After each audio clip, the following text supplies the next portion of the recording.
All right. We here. Here for our boy Travis Hunter. Got Uncle O'Shea Du Jackson bringing down a couple facts. Got some new news, breaking news about a little homie, man. So check it out, young brothers. Be careful, man. Careful out there. Even if you're not in the sports world, or you're not an athlete, or you're not successful, you still need to look out, man. Still need to look out, because it can happen to you. In the 2025 NFL Draft in Green Bay, Wisconsin, we already knew who was going number one. That was Cam Ward to the Tennessee Titans. The Cleveland Browns owned the number 2 pick after the Titans, but we just didn't know who the rest of the teams would take. It was a toss-up. And that's interesting because another team, the Jacksonville Jaguars, would pay heavily to get the number 2 pick from the Cleveland Browns.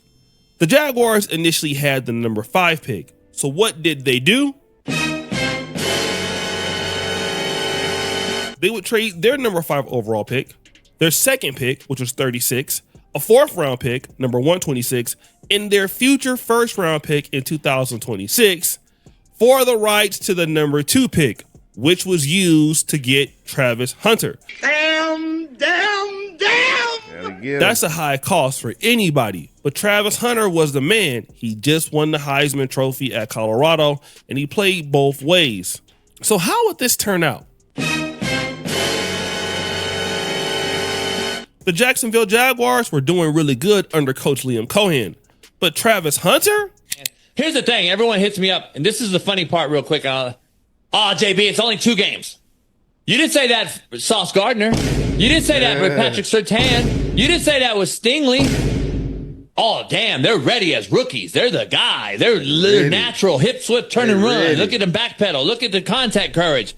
You don't say that with this guy. Now he needs more games. He was the best ever, Jason, last year, you guys told me. Woo! People were already calling Travis Hunter a bust. Now, it wasn't because of his athleticism or lack thereof. It's just that he's playing on both sides of the ball. And as you know, position coaches and offensive coordinators and defensive coordinators typically have their guys from 8 in the morning to 10 at night. Right. But if you're playing both sides of the ball, you don't have enough time to understand packages, to get chemistry, to kind of get in a rhythm. And football is all about rhythm. So Travis Hunter played mostly on offense and some on defense, but not doing neither very well. Don't get me wrong. Travis Hunter basically showed flashes of explosive play. That is true. But then, breaking news out of the NFL where Jaguars two-way star Travis Hunter has undergone season-ending knee surgery. The procedure repaired an LCL injury suffered on October 20th, and he's expected to return to full football activities within 6 months. Our Jonathan Jones reports that Hunter's injury is not expected to have any long-term impact on his career. The number 2 overall pick took the majority of his snaps on offense this season, tallying 28 catches for just under 300 yards and a touchdown. On the other side of the ball, he racked up 15 tackles and 3 passes defended. Travis Hunter would tear his LCL in a no-contact situation in practice. This put him out for the entire year. And of course, it led to the critics. I think Colorado playing Travis for as many snaps as they did was complete coaching malpractice. Now, Trav, he's obviously a super competitor. He wanted to be out there for as many plays as possible. And at a certain point, I think as the coach, the onus is on you to kind of rein him in. And by that, I mean, there was really no reason for him to be playing full time on both sides of the ball when you knew that he was going to be an NFL player. Now, Deion Sanders is the reason why Travis Hunter is ruined. But to be honest, Deion is the reason why Travis Hunter is what he is today. I mean, he let Travis Hunter do his thing. And again, he basically got hurt. The non-contact injury, it can happen to anybody. It happens to a lot of people. So I'm not sure if I buy that. But even the coach was asked. You still expect him to be your number 1 receiver and your number 1 cornerback at some point down the road? Quarterback. That's very premature to answer at this point. Like, You have a lot of confidence in the makeup, the person, the competitor, the athlete, the talent. Like I said, so many players have gone through minor setbacks for major comebacks. And that's been the complete message to him. Are you going to let Travis Hunter play two ways? That's the story of the day, and people just don't understand. And so now it looks like Travis Hunter's first year is a bust, not necessarily because he's taking kind of long to adapt, but also because of what the Jaguars had to pay for him, which was a lot of money. Not to mention, Travis Hunter signed like a $30 million signing bonus. He wanted all of that money up front. And of course, we all know what he did. Bought a house, bought a car, and took care of the family. But see, there's another side of this that we're not talking about. Number one, the stress of not living up to expectations. This hurts everybody. Travis Hunter, they invested a lot of money in this guy, paid a lot of money in this guy. But the reality is that there were a lot of guys that they could have got. One guy is Emeka Egbuka. They could have got him at the number 19th pick. The guy is killing it. He got like 40 receptions for 677 yards and 6 touchdowns so far. That's like double what Travis Hunter is getting with the Jaguars. Then there's Teodoro McMillan. He went number 8. So if they would have stayed at 5, they could have possibly traded down and got some draft capital and ended up with this guy anyway. Or they could have got my man Luther Burden, you know what I'm saying? That's playing on the Bears. He's an explosive guy. They could have turned around and picked another person on defense. They could have got a cornerback and got a wide receiver. So then you get the fans talking about how you're a bust and all of that mental pressure. It has to get to you. And then number 2, you're taking care of a lot of goddamn people. One of the stressful things about coming from poverty into having money, and again, I know Travis Hunter has some money with the NIL deals and things like that, but people are really expecting probably a lot from this guy. And so he's taking care of a lot of folks.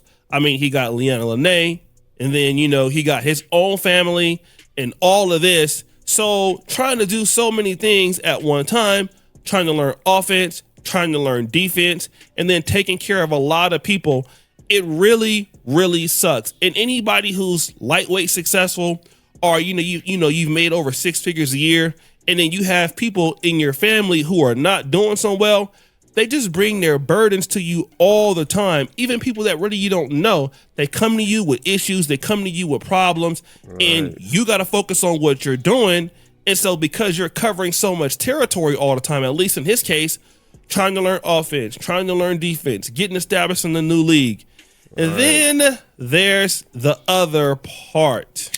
I know that a lot of women's gonna be mad at what I gotta say about this, but a man should know that she wants you more than you want her. If you want her more than she wants you, it's gonna end bad, and you are gonna have a stressful relationship because you are gonna be trying to do everything possible to keep her in your life, and there's gonna become a time period where she just don't care no more.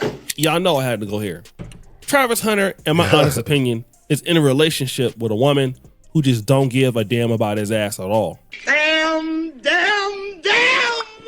This man is busting his ass every day just to keep this particular chick happy. You know what I'm saying? Not only that, he's now a father. So imagine you have all of this pressure. Many black men have this pressure. You know, you have family that needs money, mom, you know, sisters, brothers, whatever you got. Then also you may have a girlfriend, may have a wife, you may have kids, and then all of this pressure is coming on you at the same time, like within 1 year. You know, 2 years ago, you wasn't a father, you was just playing football, making some money and just streaming. And now, you know, you got a whole city depending on you every day, people writing up stuff about you. And then you have a girlfriend or wife now who was cheating on you and you ignored it.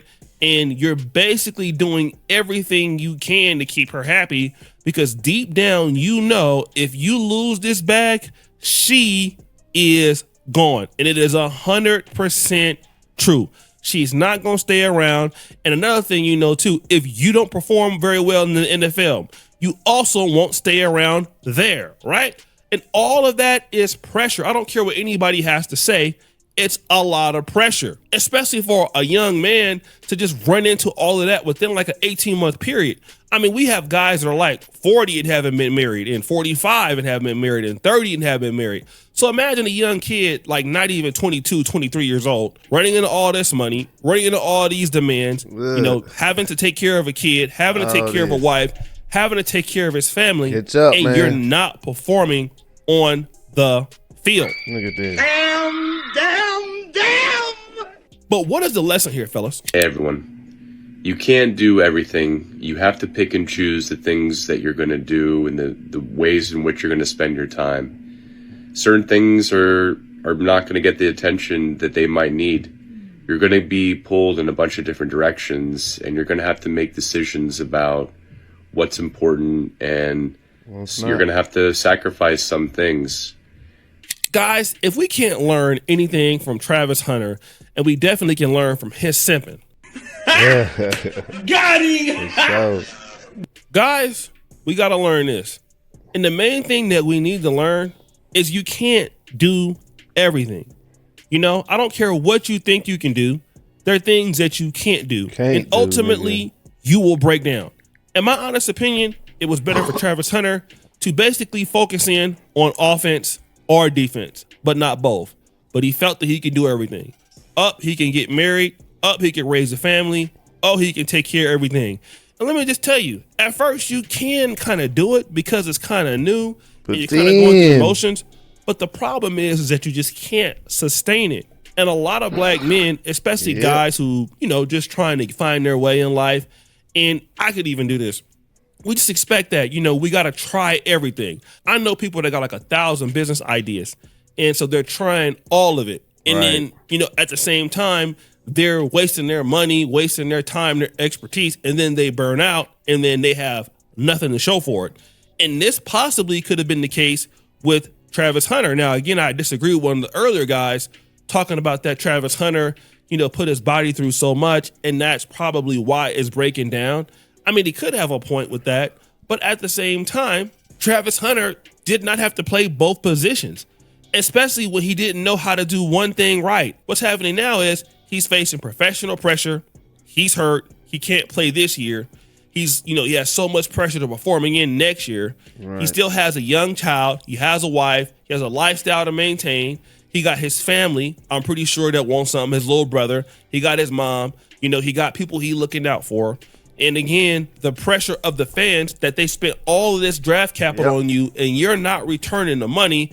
And there are guys that were drafted after you that are doing better than you right now in their respective positions.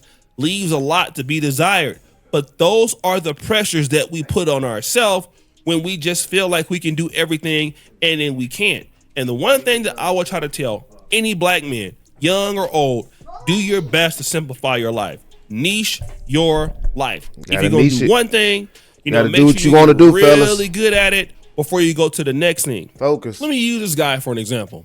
John Paul DeJoria, one of my favorite billionaires of all time. One of the reasons why is he basically learned how to leverage his skills into other things, never doing too many things at one time. Yeah. In 1980, he formed John Paul Mitchell Hair Systems, right? You guys know about that hair care product company. He did that for like 9 or 10 years. He was still balling. Then in 1989, 9 years later, he co-founded one of y'all favorite drinks company of all time, Patron. Patron, as you know, became the truth. It was like one of the best-selling brands of the 2000s and 2010s. But guess what? He took time to do what he was doing first, then built into that later, and now he was a billionaire in 2 different industries. This is what a lot of guys don't have to learn how to do, even Travis Hunter, learning how to just stick with one thing, master that thing, go to the next, because doing too much at one time leaves you dusty. So guys, what do you think? It's your boy Yoshi Dude Jackson back at it again with another episode of The Celebrity Junk. All right, so we got footage. We got footage of him in practice. Because if you know me, and the more you watch me, you will learn me. I always want to know why. I'm always digging. So this dude, this guy, this kid, this man is at practice, and him and his friend are celebrating, and they decide to do this. And this is how he hurts himself. This is how he costs himself all this stuff that he's finna go through. Check it out. I think I like when it rains.